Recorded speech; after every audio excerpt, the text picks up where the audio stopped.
Hello, नमस्कार। Site के YouTube channel पे आप लोग सभी का स्वागत है। आज से हम लोग एक नई शुरुआत करने जा रहे हैं। हिंदी व्याकरण को आज से हम कंटिन्यू करने जा रहे हैं।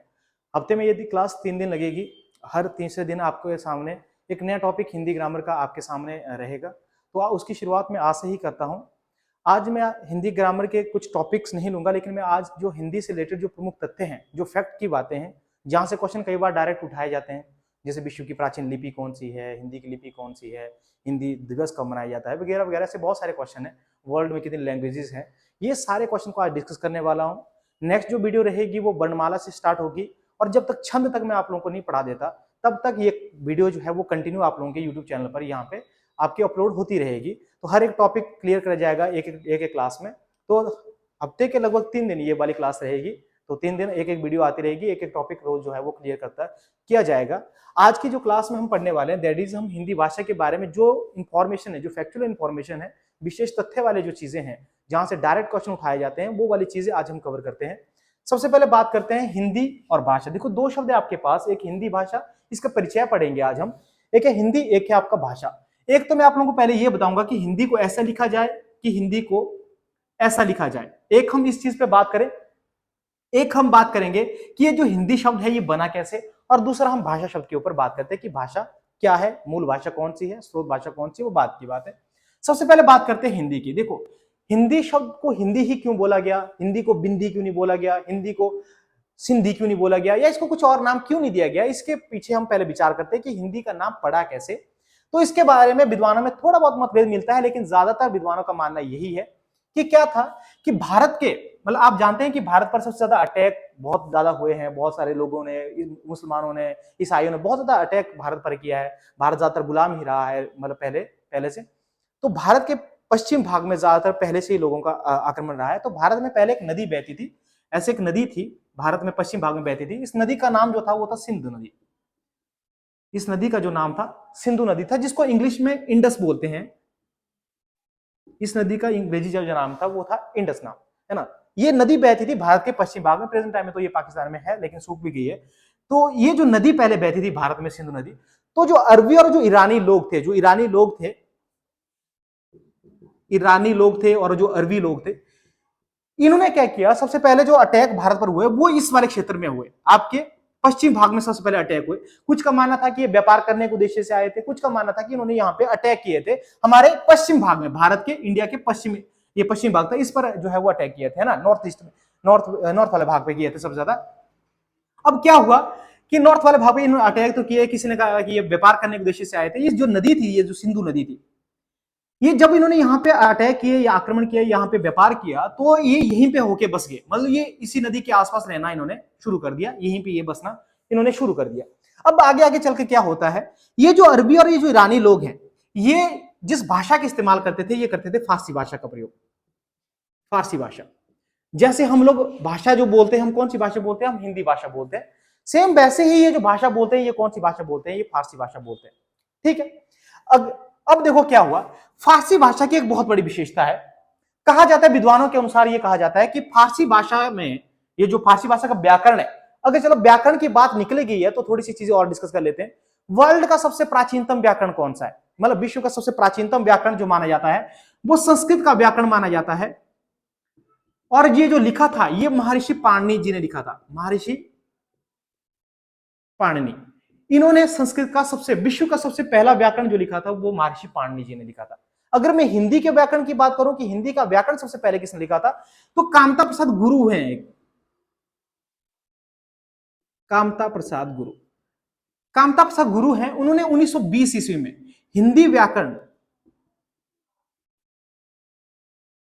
लिखा था। हिंदी भाषा का पहला व्याकरण जो लिखा था वो कामता प्रसाद गुरु ने लिखा था। कब लिखा था, 1920 में। इसीलिए इनको हिंदी का पाणिनि कहा जाता है। पाणिनि क्यों कहा जाता है, क्योंकि महर्षि पाणिनि जो थे वो संस्कृत के बहुत बड़े विद्वान थे, और महर्षि पाणिनि ने ही सबसे पहले जो है वो संस्कृत का व्याकरण लिखा था। किस भाषा में, संस्कृत भाषा में लिखा था। तो उसके बाद जिस भी विद्वान ने जिस भाषा का व्याकरण लिखा, उसको उसकी संज्ञा दी गई।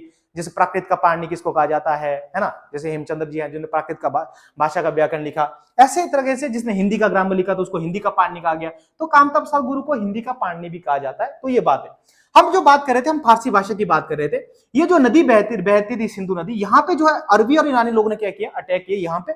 जब इन्होंने अटैक किया यहाँ पे तो ये यहाँ पे बस गए, है ना, और भारत पर अटैक किया और यहाँ पे क्या क्या गए, बस गए। अब जो यहाँ पे बसे तो ये लोग जो है वो जिस भाषा का इस्तेमाल करते थे, ये करते थे फारसी भाषा का प्रयोग। फारसी भाषा में एक बहुत बड़ी मान्यता है, और इनके व्याकरण में कभी 100 नहीं है। 100 जो वर्ण है, जो 100 वर्णमाला में 100 वर्ण पढ़ते हैं, 100 वर्ण नहीं है। और इनके व्याकरण में एक धौ वर्ण नहीं है, दोनों वर्ण नहीं है। ये 100 की जगह जो यूज करते हैं वर्ण, ये करते हैं आपका हौ, और धौ की जगह ये यूज करते हैं, ये करते हैं दौ। जैसे फॉर एग्जाम्पल, ये असुर शब्द नहीं बोलते, ये असुर की जगह बोलते अहुर। मान लो मुझे असुर बोलना हो, अगर फारसी भाषा में अगर बात करें तो वो बन जाता है अहुर, क्योंकि ये 100 को उच्चारण ही नहीं करते। अगर मुझे सप्ताह बोलना हो, ये सप्ताह नहीं बोलेंगे, ये बोलेंगे हफ्ता, ये हफ्ता बोलेंगे। तो इनके जो फारसी भाषा का जो व्याकरण है, फारसी भाषा में मान्यता है कि उसमें 100 का उच्चारण नहीं होता, 100 की जगह हौ का उच्चारण होता है। तो उस वजह से ही जब ये यहाँ पे सिंधु नदी के आसपास आए थे, सिंधु नदी में ये बसे थे, तो इन्होंने सिंधु नदी को जो नाम दिया, 100 को इन्होंने बोला हौ, और धौ को इन्होंने क्या बोला, दौ। तो इन्होंने सिंधु को सबसे पहले क्या नाम दिया, हिंदू नाम दिया। सिंधु को जो नाम दिया वो दिया हिंदू नाम, ठीक है, सिंधु का नाम दिया हिंदू नाम। अब यहां से देखो, यहां से विकास हुआ फिर हिंदी भाषा का। अब देखो क्या हुआ आगे चलकर, सिंधु से पहले आपका नाम था क्या नाम, नदी का नाम था सिंधु नदी, ठीक है, सिंधु से नाम हो गया हिंदू। अब हिंदू से आगे जाके हिंद बना, और हिंद में माना जाता है कि जब ई प्रत्यय जुड़ा, और प्रत्यय आप जानते हैं कि किसी भी शब्द के अंत में लगते हैं, ये टॉपिक हम बाद में करेंगे, और जब इसमें ई प्रत्यय जुड़ा तो ये बाद में चलकर हिंदी शब्द बना था, बाद में हिंदी शब्द बना था। और ये क्वेश्चन बहुत बार एग्जाम में आता है कि हिंदी शब्द कौन सी भाषा का शब्द है, तो ये जो शब्द बना हिंदी शब्द, ये कौन सी भाषा का बना, ये फारसी भाषा का शब्द बना, फारसी भाषा से ये शब्द बना था। ये जो हिंदी शब्द जो बना है, ये बना था फारसी भाषा के शब्द से। तो ये एक बहुत बड़ा क्वेश्चन बनता है अपने आप में। ये तो थी इसकी स्टोरी कि भाई हिंदी जो भाषा आई, या हिंदी ये जो नाम दिया गया, ये क्यों दिया गया, तो कैसे दिया गया, ये मैंने आपको बता दिया कि अरबी और ईरानी लोग जो है वो भारत में आए थे, उन्होंने अटैक किए थे भारत के नॉर्थ एरिया में। अब जो अटैक किए थे तो वहां पे एक नदी बहती थी जिसका नाम था सिंधु नदी, और जब वहां पे सिंधु नदी पे उन्होंने अटैक किए और वहां पे होकर ये बस के रह गए, वहीं पे बसे ये। और ये जिस भाषा का इस्तेमाल करते थे, उस भाषा का नाम था फारसी भाषा। और फारसी भाषा में ना तो 100 बोला जाता है, ना ही धौ बोला जाता है। 100 की जगह वो हौ बोलते हैं, धौ की जगह वो दौ बोलते हैं। इसी तरह से उन्होंने सिंध को हिंदू बोला, और हिंद से हिंद बना, और हिंद से हिंदी बना। और बाद में जाकर हिंद जो है, उस टाइम कुछ टाइम के लिए जो है वो हिंदी शब्द जो है कुछ क्षेत्र के लिए यूज किया जाता था, लेकिन बाद में ये जो हिंदू से हिंदुस्तान बना, और हिंदुस्तान से पूरा भारत देश बना। जैसे चाइना चीनी शब्द से किसका बोध होता है, चीनी भाषा से चाइना का बोध होता है, ठीक वैसे ही बाद में जो है वो हिंदी भाषा से पूरे हिंदुस्तान का बोध होने लगा। और ये भी कहा जाता है कि हिंदी भाषा का प्रयोग सबसे पहले मुसलमानों ने किया था, है ना। वो हिंदी के लिए हिंदवी शब्द का इस्तेमाल करते थे, हिंदुई शब्द का इस्तेमाल करते थे, और बाद में जाके ये जो हिंदुई शब्द जो है ये हिंदी बना था। और जो आप लोग इंडिया शब्द का इस्तेमाल करते हो, आप लोग भारत को इंडिया बोलते हो, ये जो इंडिया शब्द बना था ये भी इंडस से ही बना है। मतलब हिंदी में सिंध से हिंदी बना, और इंडस से इंडिया शब्द बना है। तो इंडिया शब्द की उत्पत्ति भी इंडस से हुई है, और हिंदी शब्द की उत्पत्ति भी सिंध से हुई है। तो ये दोनों शब्द जो है ये फारसी भाषा से लिए गए हैं। तो हिंदी शब्द जो बना है ये कौन सी भाषा का शब्द है, ये फारसी भाषा का शब्द है। दूसरी चीज मैं अभी आप लोगों को क्लियर करवा देता हूं कि अब ये लिखा कैसे जाए। देखो, जिस तरह से आप लोग अगर पॉलिटिकल साइंस आप देखते होंगे या पढ़ते होंगे, पॉलिटिकल साइंस जरूर पढ़ते होंगे। पॉलिटिकल साइंस में आपने एक चीज नोटिस करी होगी, जैसे भारतीय संविधान 1950 को लागू हुआ, उसमें टाइम के साथ साथ कुछ नए संशोधन किए जाते हैं। कुछ चीजें अगर सरकार को लगता है कि ये ऐड होनी चाहिए हमारे कॉन्स्टिट्यूशन में, तो वो उस चीज को ऐड कर देते थे, नए नए क्या संशोधन होते थे। ठीक वैसे ही हिंदी भाषा की लिपि जो है देवनागरी है ना, तो उस देवनागरी लिपि में सुधार के लिए अगर मैं लिपि की बात करता हूं, देखो क्वेश्चन यहां पे एक और आ रहा है।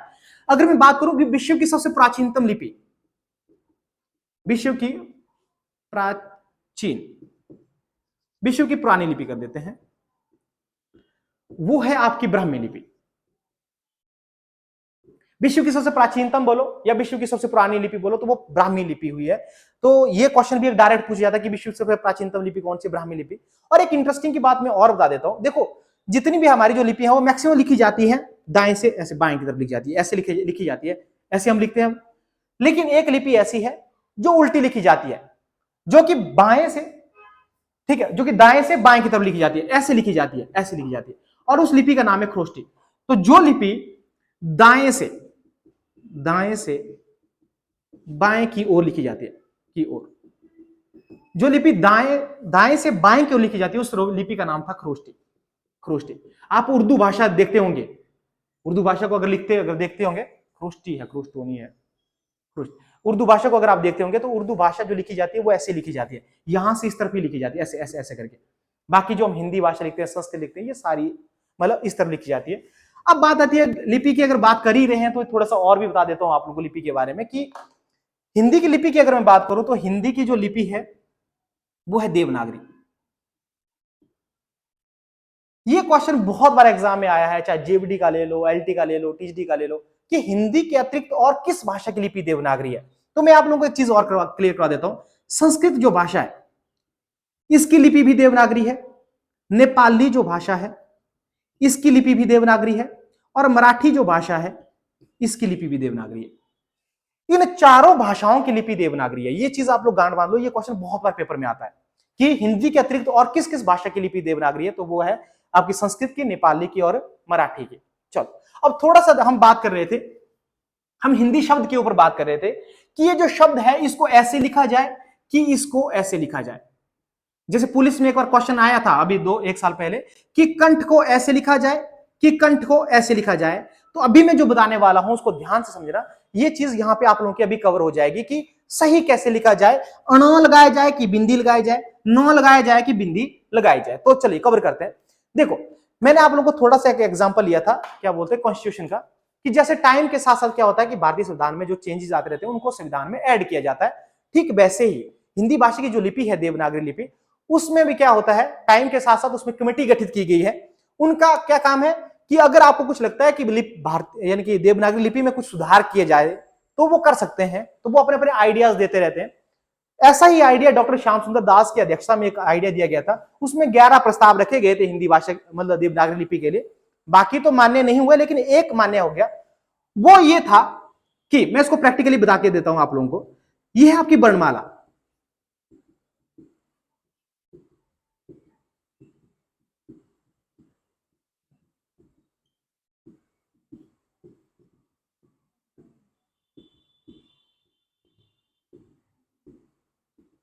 देखो इनको बोलते हैं स्पर्श व्यंजन भी इनको बोलते हैं, वर्गीय व्यंजन भी इनको बोलते हैं। अब इस चीज को ध्यान से समझना, इसी से आप लोगों का पता लगेगा कि भाई इनको कैसे सही लिखा जाए। शुद्ध वर्तनी में बहुत ज्यादा ये क्वेश्चन आता है। देखो जो लिपि में सुधार की जो बात की गई थी, जो प्रस्ताव रखा गया था, वो प्रस्ताव के अनुसार क्या था, उनका मानना था कि अगर कहीं पे भी अनुस्वार यानी कि जो बिंदी क्या बोलते हैं, कोई भी आधा अक्षर आ जाता है, ये आधा अक्षर, मान लो कि अगर कोई भी पांचम अक्षर, इनको बोलते हैं पंचम अक्षर, ये है पंचम अक्षर, है ना, अगर ये कहीं पे भी आधे रूप में आते हैं, इसको तो आधे रूप में ऐसे लिखा जाता है, इसको आधे रूप में ऐसे लिखा जाता है, इसको ऐसे लिखा जाता है, इसको ऐसे लिखा जाता है, और इसको ऐसे लिखा जाता है, राइट। बोला कि किसी भी शब्द में अगर ये आधे रूप में आए, है ना, ये पंचम, सिर्फ पंचम अक्षर ये आधे रूप में आए, और इनके आगे वाला, सबसे इंपॉर्टेंट चीज यहां पे ये है कि इसके आगे वाला वर्ण, इसके आगे वाला, इसके आगे वाला, इसके आगे वाला और इसके आगे वाला, मान लो कि इसके आगे वाला इन चारों में से कोई एक हो, इन चारों में से अगर कोई एक आया, जैसे इन चारों में से मैं यहां पे गौ कर देता हूं, इन चारों में से कोई एक हो, मान लो मैं यहां पे जौ कर देता हूं, इन चारों में से इसका कोई एक हो, मान लो मैं यहां पे टॉ कर देता हूं, इन चारों में से कोई एक हो, मान लो मैं यहां पे दो कर देता हूं, इन चारों में से कोई एक हो, मैं यहां पे पौ कर देता हूं।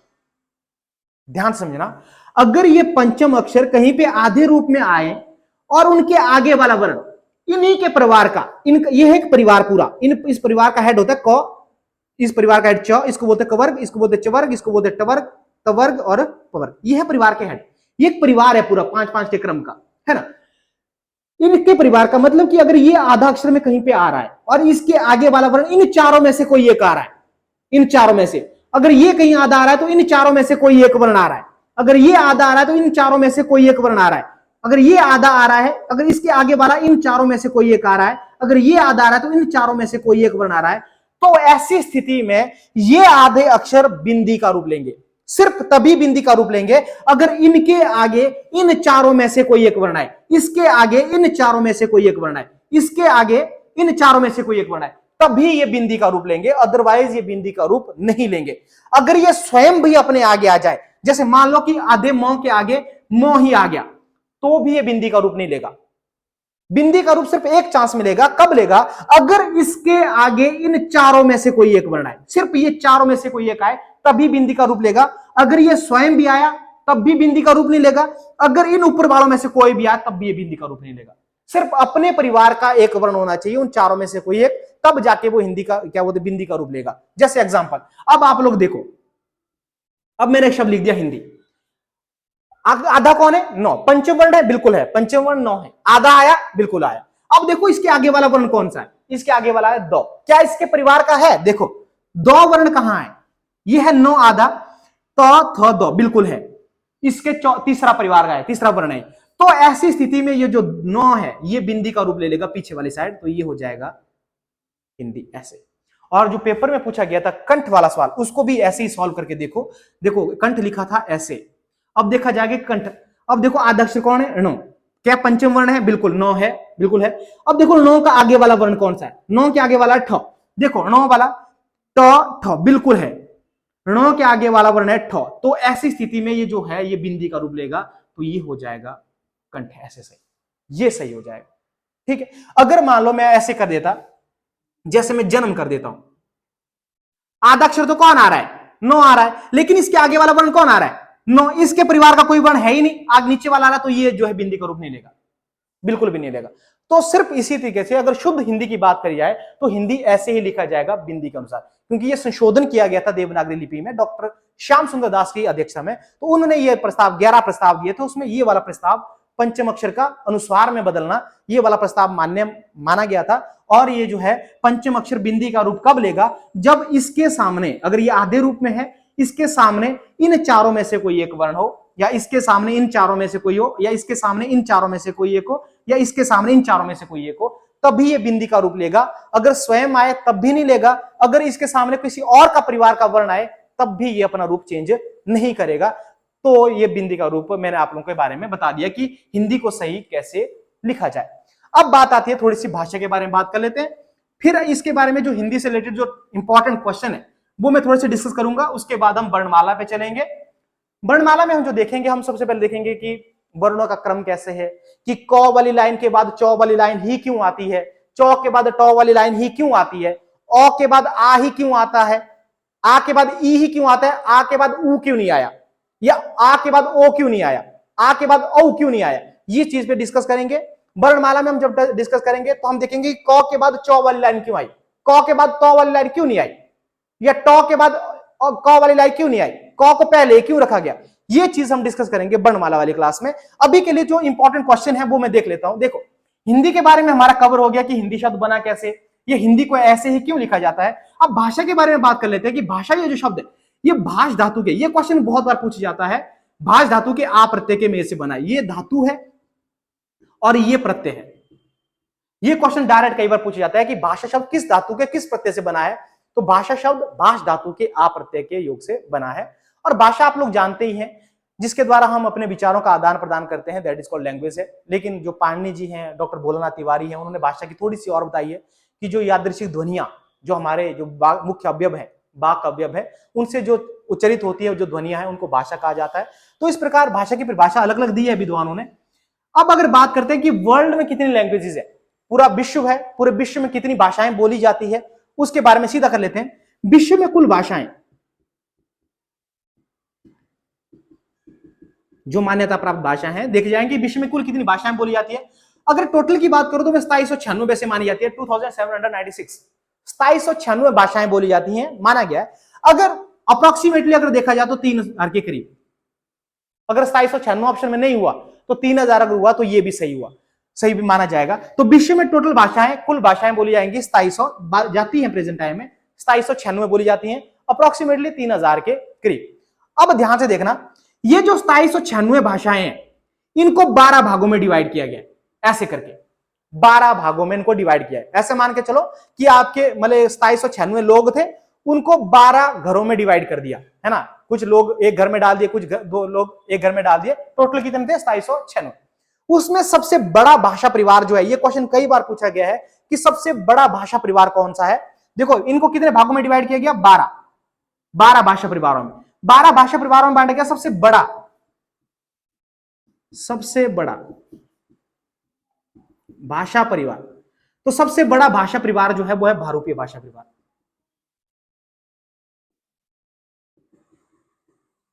भारोपीय भाषा परिवार, इसको ऐसे भी कर सकते हैं कि भारत और यूरोप दो के मेल से बना है ना, ये भारत जमा यूरोप, भारोपीय भाषा परिवार, यानी कि भारत और यूरोप की जो भाषाएं हैं वो सारी इसमें इंक्लूड है। तो सबसे बड़ा भाषा परिवार जो है वो है भारोपीय भाषा परिवार। ठीक है, टोटल कितने हैं, 12 भाषा परिवार। ठीक है, और सबसे बड़ा कौन है, भारोपीय भाषा परिवार। अच्छा, अब बात यह कि भारोपीय भाषा परिवार अगर है तो ज्यादातर नेट वगैरह के, अगर हिंदी का नेट का एग्जाम देखें या एलटी का पेपर देखें या पीजीडी का पेपर देखें या कोई सा भी कॉमन पेपर आप लोग देखें जिसमें डायरेक्ट ऐसे हिंदी से रिलेटेड डायरेक्ट क्वेश्चन आते हैं, जीके का क्वेश्चन भी बनता है ये कि हिंदी कौन से भाषा परिवार की भाषा है। तो हिंदी जो भाषा है वो आप लोगों की इसी भाषा परिवार की भाषा है। हिंदी है, चाहे संस्कृत है, चाहे आप लोग जर्मनी बोलो, अंग्रेजी बोलो, सिंधी, फ्रांसीसी, गुजराती, मराठी, ये सारी जो है ये आप लोगों की भारोपीय भाषा परिवार की भाषाएं। अच्छा, अगर ये भारोपीय भाषा परिवार की भाषा है तो भारत जो ये जो देश है भारत देश, इसमें कितने भाषा परिवार की भाषाएं बोली जाती है। वर्ल्ड में तो टोटल इतनी भाषाएं हैं, इनको हमने 12 भागों में डिवाइड कर दिया, राइट।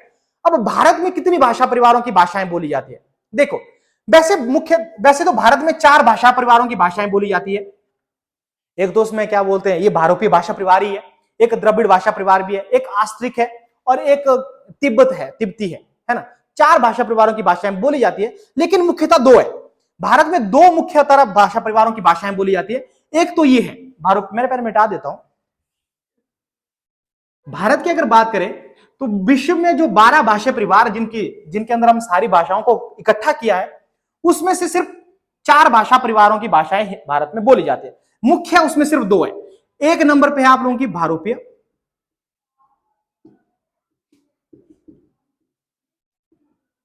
और दूसरी है आप लोगों की द्रविड़ भाषा परिवार।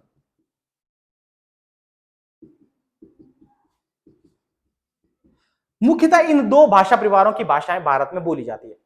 भारोपीय भाषा परिवार मैंने आप लोगों को बता दिया, इसमें कौन कौन सी लैंग्वेज आ जाएगी, जैसे संस्कृत आ जाएगी, ग्रीक आ जाएगी, जर्मनी, अंग्रेजी, रूसी, फ्रांसीसी, फारसी, हिंदी। अब आप बोलोगे कि जर्मनी तो बोली नहीं जाती भारत में वगैरह वगैरह, तो कैसे होगा। अच्छा देखो, भारोपीय भाषा परिवार मैंने आप लोगों को बोला भारत और यूरोप 2 भाषा परिवारों के मेल से ये बना। इस भारोपीय भाषा परिवार का एक सब पॉइंट है, छोटा सा पॉइंट है, यानी कि इसका एक प्रकार है आगे चलकर जिसका नाम है आर्य भाषा परिवार। ये आर्य भाषा परिवार की सारी भाषाएं भारत में बोली जाती है। लगभग भारत में बोली जाने वाली भाषाओं का लगभग 73% भाषाएं भारोपीय भाषा परिवार, आर्य भाषा परिवार की भाषाएं। भारत में हम जितनी भी भाषाएं बोलते हैं उसमें से 73% भाषाएं जो है वो आर्य भाषा परिवार की है।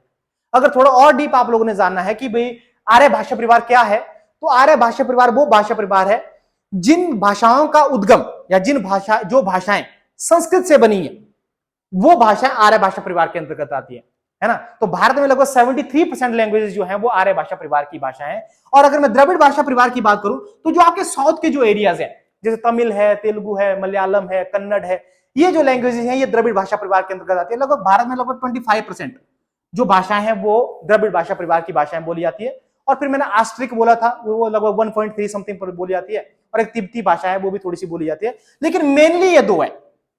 भारोपीय भाषा परिवार है ना, भारत वर्ल्ड का सबसे बड़ा भाषा परिवार, सबसे ज्यादा भाषाएं इसमें आती हैं। उसका एक सब पॉइंट है दैट इज आर्य भाषा परिवार। भारत में लगभग 73% लैंग्वेजेस इसके अंदर बोली जाती है ना। तो जो भी आपकी हिंदी है, खड़ी बोली है, ब्रज भाषा, ये सारी इसके अंतर्गत आती है आर्य भाषा परिवार के। अवधी, मैथिली, भोजपुरी, ये सारी आ जाती हैं आपके आर्य भाषा परिवार के अंदर। और द्रविड़ भाषा परिवार के अंदर जो साउथ में जो भाषाएं हैं जैसे तमिल, तेलुगु, मलयालम, कन्नड़ वगैरह, ये सारी आपकी द्रविड़ भाषा परिवार के अंतर्गत आती है। ये तो हो गया भाषा से रिलेटेड। अब चलते हैं डायरेक्ट क्वेश्चन से बारे। मैं थोड़ा सा संविधान के ऊपर चल पड़ता हूं। जब हमारा संविधान लागू हुआ, देखो आप जानते होंगे कि भारतीय संविधान जो लागू हुआ वो हुआ 1950 में, जानते हैं 1950 में। अब जब भारतीय संविधान लागू हुआ, अच्छा पहले ये बताओ कि भारतीय संविधान में कितनी भाषाएं का प्रावधान किया गया है। अगर आप प्रेजेंट टाइम में देखें तो भारतीय संविधान में कितनी भाषाएं हैं, 22 भाषाएं। 22 भाषाएं, कितनी भाषाएं, 22 भाषाएं। अब जब भारतीय संविधान लागू हुआ 1950 में, क्या तब से ही 22 भाषाएं भारतीय संविधान में है या कम थी? तो इसका क्वेश्चन ये था कि जब 1950 में भारतीय संविधान लागू हुआ तब भारतीय संविधान में टोटल जो भाषाएं थी वो थी 14। जब भारतीय संविधान लागू हुआ तब भारतीय संविधान में कितनी भाषाएं थी? 14 भाषाएं थी। अच्छा, तो 15वीं भाषा कब जोड़ेगी? तो इस चीज को ध्यान देखना, ये क्वेश्चन बहुत बार जीके में भी आता है, एलटी में भी आता है, पीजीटी में भी आता है, नेट में भी आता है, नेट जेआरएफ तक में पूछा जाता है। देखो, जब 21वां संवैधानिक संशोधन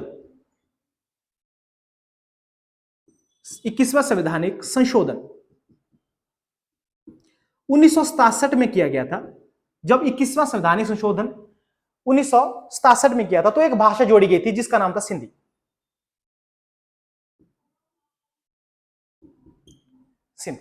सिंधी जो भाषा थी, यह भाषा जोड़ी गई 1967 में। क्लियर है? अच्छा ठीक है, अब होगी भाषा एक और जोड़ी गई, होगी 15। अच्छा, और क्या हुआ उसके बाद? 71वां संवैधानिक संशोधन यह 1992 में हुआ। 71वां संवैधानिक संशोधन कब हुआ?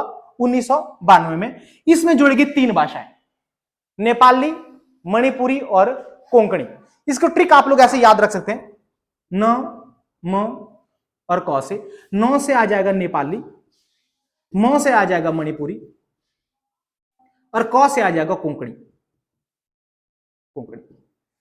ये 3 भाषाएं जोड़ी गई 1992 में। जबकि जब 71वां संवैधानिक संशोधन 1992 में जो 71वां संवैधानिक संशोधन पारित हुआ तो उसमें बोला गया कि 3 और भाषाओं को भारतीय संविधान में ऐड किया जाए, एक नेपाली, एक मणिपुरी और एक कोंकणी। तो इस तरह से 3 और जोड़ेगी, तो 15 + 3 होगी 18।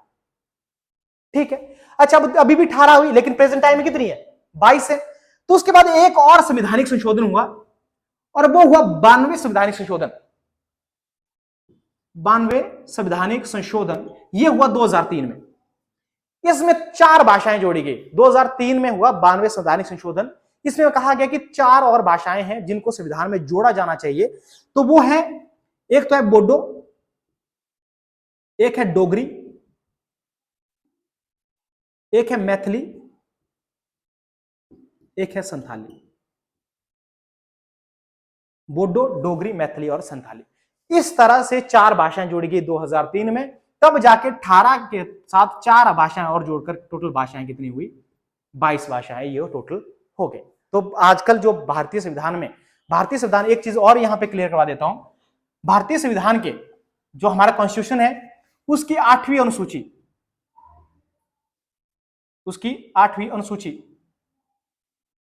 भाग 17, 8वीं अनुसूची भाग 17 में कितनी भाषाओं का वर्णन है? 22 भाषाओं का वर्णन है। और एक चीज और याद रख लें, ये 22 भाषाओं में अंग्रेजी भाषा नहीं है। ठीक है, क्वेश्चन आता है कई बार कि निम्नलिखित में से कौन सी भाषा का प्रावधान भारतीय संविधान में नहीं किया गया, या कौन सी भाषा जो है वो भारतीय संविधान में नहीं है? तो वो अंग्रेजी भाषा जो है वो भारतीय संविधान में नहीं है। और एक क्वेश्चन और भी आया था, मैं डायरेक्ट बता देता हूं आप लोगों को। यूजीसी नेट में एक बार क्वेश्चन पूछा गया था कि निम्नलिखित में से कौन सी भाषा भारोपीय भाषा परिवार की भाषा नहीं है ना? निम्नलिखित में से कौन सी भाषा जो है वो भारोपीय भाषा परिवार की भाषा नहीं है? तो देखो, एक चीज और याद रख लेना, जो उर्दू है, आपकी फारसी है, हिंदी है, अंग्रेजी है, फ्रांसीसी है, ये तो सारी है भारोपीय भाषा परिवार की भाषा है। अरबी जो भाषा है, ये क्वेश्चन आया था पेपर में, अरबी ये जो भाषा है ये भारोपीय भाषा परिवार की भाषा नहीं है, ये सामी परिवार की भाषा है। ये सामी भाषा परिवार की भाषा है। और ठीक ऐसे ही भारतीय संविधान में जो 22 भाषाओं का वर्णन किया गया है, उसमें अंग्रेजी जो भाषा है वो भारतीय संविधान में ऐड नहीं की गई, यानी कि हमारे संविधान में उसको मान्यता नहीं दी गई है। उसको जस्ट ऐसा लिया गया था 1950 में कि 15 साल तक इसका प्रयोग किया जाएगा, उसके बाद अंग्रेजी का स्थान जो है वो हिंदी को दिया जाएगा। लेकिन दुर्भाग्य की बात यह है कि ये आज तक नहीं हो पाया है, तो आगे भी मुश्किल है कि ये होगा। उम्मीद तो लग तो ऐसा ही रहा है कि मुश्किल है कि अंग्रेजी का वर्चस्व जो है वो भारत से समाप्त हो जाएगा, लेकिन देखा जाएगा कि अब आगे क्या होता है। अब कुछ थोड़े से क्वेश्चन और है, मैं डायरेक्ट आप लोगों को बता देता हूं। देखो, 1975 में एक एक भाषाई आंदोलन हुआ था, एक भाषा आयोग की स्थापना की गई थी, राजभाषा आयोग की स्थापना की गई थी। तो उसमें एक निर्णय लिया गया था। निर्णय क्या था? बोला कि जो भारत है, भारत में टोटल कितने राज्य हैं? टोटल 28 राज्य, कि राज्य को भाषाई आधार पर राज्यों का गठन किया जाए। अच्छा, भाषाई आधार पर, अब 28 राज्यों में सभी राज्य की भाषा तो सेम नहीं है कि इक्वल भाषा सारे की भाषा बोलते, ऐसा नहीं है। तो इस आधार पर भारतीय जो पूरे स्टेट है, 28 राज्य हैं, उनको 3 भागों में डिवाइड किया गया। एक है जिनको बोल गया कि भाग 1 ऐसे कर देता हूं, क्षेत्र 1 भी बोला जाता है, भाग 2 और भाग 3। इस तरह से 3 भागों में डिवाइड कर दिया भारत को, भारत के स्टेट्स को। भाग 1 में उन स्टेट को रखा गया जो हिंदी बोलते थे, समझते थे और लिखते थे। जो हिंदी भाषा को बोलते भी थे, हिंदी भाषा को समझते भी थे और हिंदी भाषा को लिखते भी थे, उनको रखा गया भाग क में, यानी कि क्षेत्र 1 में या भाग क में रखा गया उनको। ठीक है, या एक क कर दो, क ख कर दो, ऐसे कर दो इसको, क ख और ग, है ना। तो भाग क में उनको रखा गया जो हिंदी को बोलते भी थे, हिंदी को समझते भी थे और हिंदी को लिखते भी थे, या ऐसे समझो जिनकी राजभाषा हिंदी है, छोड़ो, है ना, ऐसे।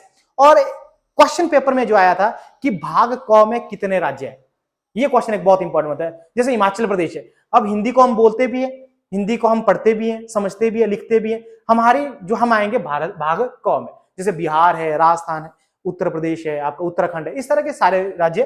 तो इसमें जो टोटल है वो तो 9 तो है राज्य, एक है केंद्र शासित प्रदेश, उसका नाम है दिल्ली।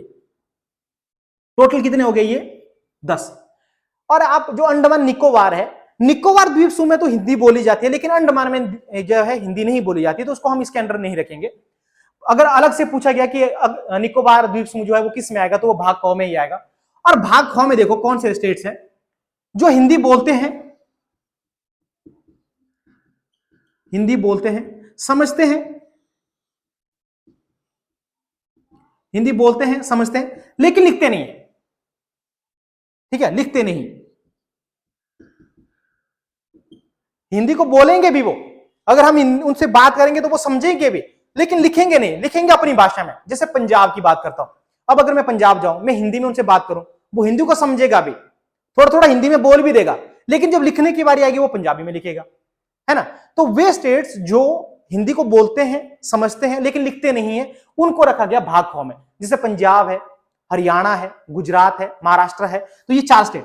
पंजाब की बात करूं, ये क्वेश्चन आया भी था एक बार, पंजाब है, हरियाणा है, गुजरात है और महाराष्ट्र।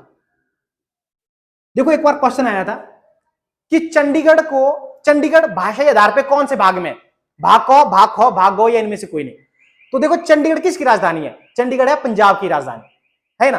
तो पंजाब कौन सी भाषा बोली जाती है, पंजाबी, तो चंडीगढ़ में भी पंजाबी बोली जाती है, तो चंडीगढ़ जो आएगा वो इसमें आएगा, चंडीगढ़ वो बोला जाएगा भाग ख में। और उसके बाद आते हैं भाग ग में। भाग ग में वे स्टेट्स है जो हिंदी भाषा को ना तो बोलते हैं, ना समझते हैं, देखो ना बोलते हैं, ना समझते हैं, ना लिखते हैं। तो भाग ग में कौन से स्टेट है जो ना तो हिंदी भाषा को बोलते हैं, ना हिंदी भाषा में लिखते हैं, ना हिंदी भाषा को समझते हैं, वो आए भाग ग के अंदर। जितने भी आपके साउथ के एरियाज हैं, तमिल है ना, तमिलनाडु वगैरह, जो भी मद्रास वगैरह, वो जो सारे जो है जो साउथ के एरियाज हैं, वो सारे के सारे आपके भाग ग में है। जो बच गए वो सारे के सारे भाग ग में। तो इस तरह से इनको 3 भागों में डिवाइड किया था भाषाई आधार पे। और भाषाई आधार पे पहले राज्य गठन, देखो क्वेश्चन क्या बनता है, सीधा डायरेक्ट क्वेश्चन में बता देता हूं आप लोगों को।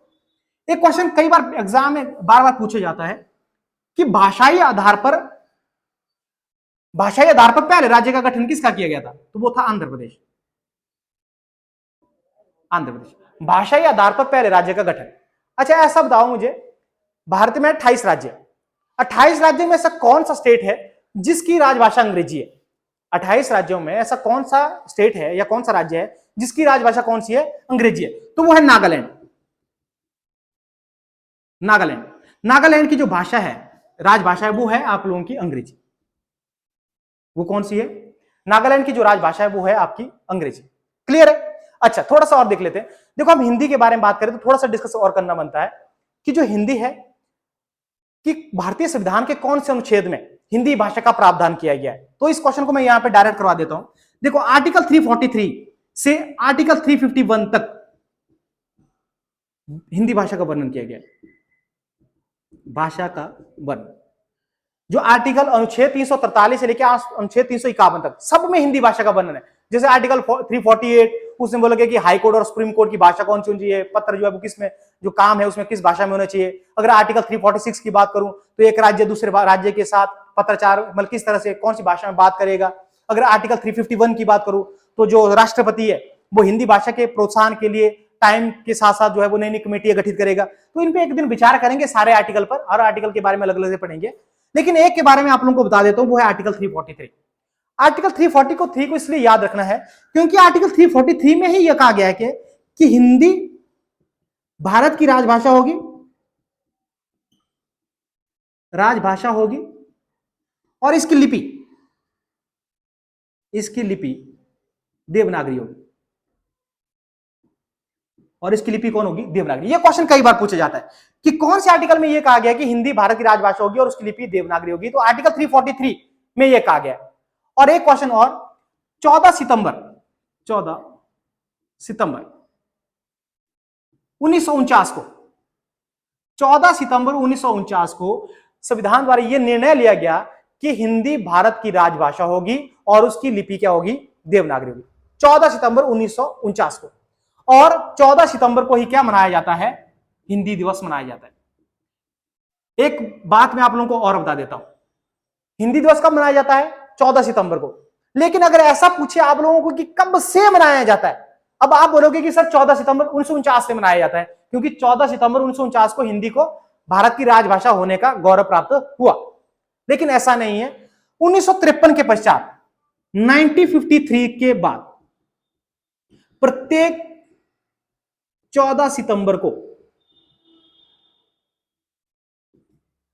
हिंदी दिवस मनाया जाता है। प्रत्येक 14 सितंबर को, कब से? 1953 के बाद 14 सितंबर को क्या मनाया जाता है? हिंदी दिवस मनाया जाता है। ठीक है। अगर विश्व हिंदी दिवस की बात करूं तो विश्व हिंदी दिवस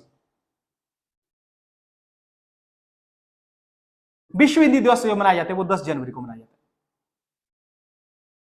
विश्व हिंदी दिवस कब मनाया जाता है? विश्व हिंदी दिवस जो है वो 10 जनवरी को मनाया जाता है। अगर मैं सिर्फ हिंदी दिवस की बात करूं तो 14 सितंबर को मनाया जाता है।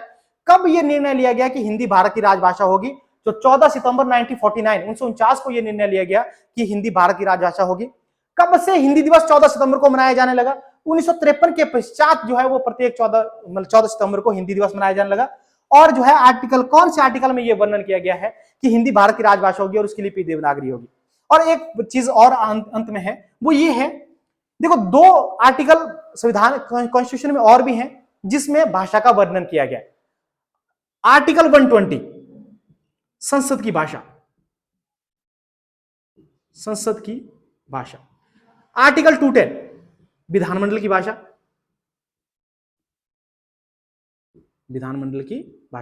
अब आप बोलोगे संसद की भाषा, विधानमंडल की भाषा से क्या तात्पर्य है? जो आपका संसद है जिसमें लोकसभा और राज्यसभा जब संयुक्त बैठक उनकी बुलाई जाती है, तो ऐसा नहीं है कि पूरे 28 राज्य में जो भी प्रतिनिधि चुन के आए होते हैं कि वो एक ही भाषा का इस्तेमाल करते हैं। हो सकता है कि अगर कोई चाहे तो वो अपनी मदर टंग लैंग्वेज में बोलना चाहे, तो ऐसी स्थिति में उनको क्या करना पड़ता है कि स्पीकर के पास अपना एक लेटर देना पड़ता है पहले ही। तो और वो उसमें ऐसा लिखा होता है कि मैं अपनी मातृभाषा में जो है वो भाषण दूंगा। तो ऐसी स्थिति में होता है कि जो स्पीकर है वो एक अनुवादक, जिसको ट्रांसलेटर बोलते हैं, ट्रांसलेटर की व्यवस्था करता है। और वो ट्रांसलेटर जो है वो उसकी भाषा में सुनता है और स्रोत भाषा में उसको बोलता है, और तब जाके उनको वो समझ आ जाती है वो लैंग्वेज। तो ऐसा ही विधानमंडल में भी होता है। अगर कोई विधानमंडल में, अगर मैं बात करूं क्या बोलते हैं, अगर हिमाचल का विधानमंडल की बात करूं शिमला में, तो वहां पे अगर कोई मंत्री अगर ऐसा बोले कि भाई मैं पहाड़ी से संबंध रखता हूं, तो मैं पहाड़ी में बात करना चाहूंगा, पहाड़ी में भाषण देना चाहूंगा, तो वो इसके लिए पहले अपना लेटर जो है स्पीकर के पास उसको देना पड़ेगा। जब वो देगा तो जो स्पीकर है वो एक ऐसा ट्रांसलेटर की व्यवस्था करेगा जो पहाड़ी भाषा भी जानता हो और एक कॉमन लैंग्वेज भी जानता हो, जो सारे के सारे जो मंत्री है वो जानते हो।